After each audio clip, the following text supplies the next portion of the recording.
গুলি চললে গোলা চলবে, স্পষ্ট নির্দেশ নরেন্দ্র মোদীর।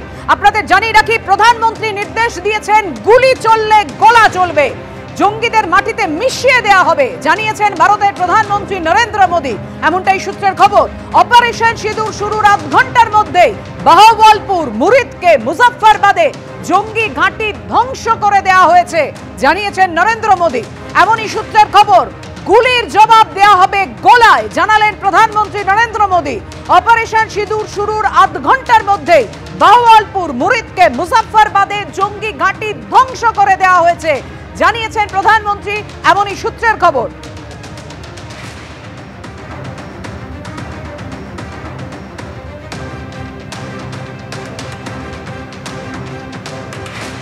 প্রধানমন্ত্রী যখন স্পষ্ট বার্তা দিচ্ছেন যে গুলি চললে গোলা চলবে, একেবারে পাকিস্তানের তরফ থেকে যদি ফের জঙ্গি আনা হয় তাহলে কিন্তু জোরালো প্রত্যাঘাত করবে ভারতীয় সেনা। এই যখন প্রধানমন্ত্রীর বার্তা, তখন সীমান্ত এলাকায় বিভিন্ন শহরে কিন্তু এখনো হাই অ্যালার্ট জারি রয়েছে। পাঞ্জাবে অমৃতসরের ছবি দেখাবো আপনাদের। অমৃতসর থেকে সকালে ব্ল্যাক আউট তুলে দেওয়া হয়েছে, যদিও শহরের বাসিন্দাদের আপাতত ঘর থেকে বেরোতে নিষেধ করা হয়েছে প্রয়োজন না হলে।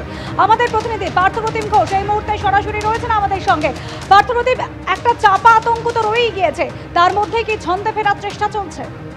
দেখো, ছন্দে ফেরার চেষ্টার জন্য একেবারে প্রস্তুত রয়েছে ভারত। কারণ হচ্ছে যেরকমভাবে পাকিস্তান একের পর এক আঘাত আনার চেষ্টা করেছে এবং অমৃতসরে দেখতে পাওয়া গেছে সেটা হচ্ছে ড্রোনের মাধ্যমে হামলা করার চেষ্টা করেছিল পাকিস্তান, কিন্তু সেটা ভারতের এয়ার ডিফেন্স সিস্টেমের কাছে একেবারে পর্যদস্ত হয়, তাকে কিন্তু সেই হামলা করতে পারেনি।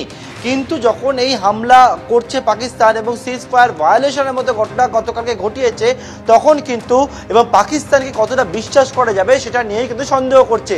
কারণ সিজ ফায়ার নিয়ে যে কথা হয়, তারপর গতকাল রাত্রেবেলা ভায়োলেশনের ঘটনা ঘটে। তার জন্য গতকালকে একেবারে অমৃতসর প্রশাসন বা পাঞ্জাবে প্রশাসন, অমৃতসর সহ পাটিয়ালা, বাটিন্ডা, এই সমস্ত জায়গা, ফিরোজপুর, অন্যদিকে পাঠানকোট, এই সকল জায়গায় কিন্তু শিথিলতা আনা হয়েছিল।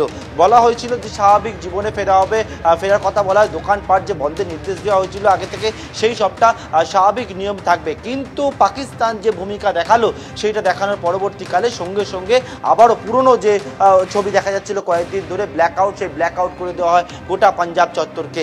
এবং সেই মতো অমৃতসর অত্যন্ত সেন্সিটিভ এলাকা রয়েছে, এখানে কিন্তু বারবার পাকিস্তান আনার চেষ্টা করেছিল। সেই জন্য আজকে সকালবেলা 5:15 পর্যন্ত ব্ল্যাকআউট থাকে। তার পরবর্তীকালে একেবারে প্রশাসনের তরফ থেকে বলা হয়েছে যে মানুষকে ঘরে থাকুন, জানালার পাশে আসবেন না, সাবধানে থাকুন। কিন্তু অনেক ক্ষেত্রে কিন্তু শিথিলতা আনা হয়েছে। অন্যদিকে একেবারে প্রশাসনের তরফ থেকে, পাঞ্জাব প্রশাসনের তরফ থেকে বলা হয়েছে, যেটা ভারতীয় বাহিনীর তরফ থেকে যে নির্দেশ এসেছে তার পরিপ্রেক্ষিতে যে সতর্কতা অবলম্বন করতে হবে এবং যে কোনো মুহূর্তে যে কোনো ঘটনার জন্য তাদের প্রস্তুত থাকতে হবে। ফলে আবারও যদি এইরকম রেড অ্যালার্ট, হাই অ্যালার্টের জন্য মানুষকে সব কিছু বন্ধ করে দিতে হয়, তার জন্য কিন্তু প্রস্তুত থাকতে হবে। অর্থাৎ যে কোনো ঘটনার জন্য প্রস্তুত থাকার নির্দেশ দেওয়া হয়েছে সাধারণ মানুষকে, এখানকার বাসিন্দাদের প্রশাসনের তরফ থেকে।